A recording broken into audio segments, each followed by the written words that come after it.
ইরানের নতুনভাবে নির্বাচিত প্রেসিডেন্ট ডক্টর মাসুদ পেজেকশিয়ান আঞ্চলিক শান্তি ও সহযোগিতার জোরদারে প্রতিবেশী দেশগুলোর সাথে সম্পর্কের নতুন অধ্যায় শুরু করার অঙ্গীকার করেছেন।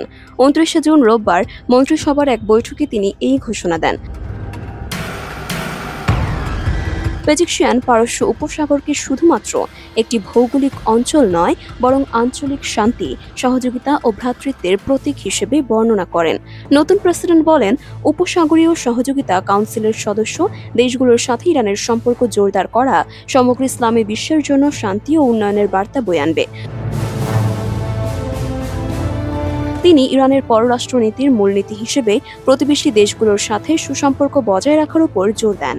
পেজেকশিয়ান ইরানের সর্বোচ্চ নেতা আয়াতুল্লাহ আলী খামেনির প্রজ্ঞাপূর্ণ নেতৃত্বের প্রতি শ্রদ্ধা জানিয়ে বলেন, ১২ দিনের যুদ্ধে জাতীয় প্রতিরোধ সম্ভব হয়েছে সর্বোচ্চ নেতার দিক নির্দেশনায়।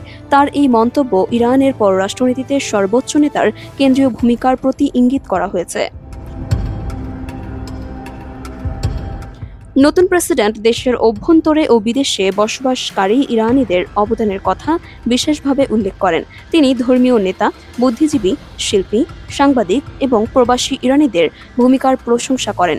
পেজেকশিয়ান প্রবাসী ইরানিদের দেশপ্রেম ও দায়িত্বশীলতার বিশেষভাবে স্বীকৃতি দেন, যা আগের সরকারগুলোর সাথে তাদের সম্পর্কের তুলনায় একটি নতুন দৃষ্টিভঙ্গির ইঙ্গিত দেয়। প্রতিবেশী দেশগুলোর সাথে সম্পর্ক উন্নয়নের পাশাপাশি পেজেকশিয়ান যুক্তরাষ্ট্রের সাথে আলোচনার বিষয়ে সতর্ক অবস্থান ব্যক্ত করেন। তিনি জানান, শুধুমাত্র উপযুক্ত শর্ত সাপেক্ষেই ওয়াশিংটনের সাথে আলোচনা সম্ভব। এই মন্তব্যের মাধ্যমে ইরানের দীর্ঘদিনের দাবি অর্থনৈতিক নিষেধাজ্ঞা প্রত্যাহার ও জাতীয় সার্বভৌমত্বের নিশ্চয়তা প্রদানের প্রতি ইঙ্গিত করা হয়েছে। পেজেকশিয়ানের এই আঞ্চলিক উদ্যোগ একটি সংকটময় সময় এসেছে। পারস্য উপসাগর অঞ্চল, ইরান ও আরব দেশগুলোর মধ্যে পরমাণু কর্মসূচি, সমুদ্রপথে নিরাপত্তা ও আঞ্চলিক প্রভাব বিস্তার নিয়ে উত্তেজনার কেন্দ্রবিন্দু হয়ে আছে।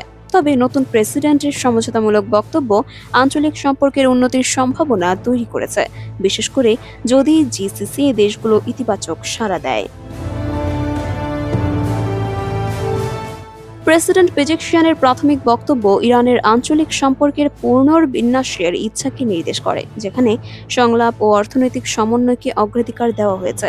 যদিও মার্কিন যুক্তরাষ্ট্রের সাথে জটিলতা এবং দেশের অভ্যন্তরে রক্ষণশীল গোষ্ঠীর চাপ মোকাবেলা করা তার জন্য চ্যালেঞ্জ হয়ে থাকবে।